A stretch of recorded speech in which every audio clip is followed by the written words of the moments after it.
பிறந்தேன், நாட்டுக்கு நலம் என்ன புரிந்தேன் என்று நாளும் பொழுதும் வாழும் வரையில் நினைத்திடு என் தோழா, நினைத்து செயல்படு என் தோழா, உடனே செயல்படு என் தோழா.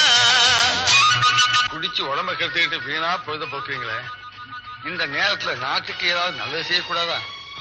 நாடாம் இல்ல நாடு, இந்த நாடு எங்களுக்கு என்ன செய்து? நாடு என்ன செய்தது நமக்கு, எனக்கு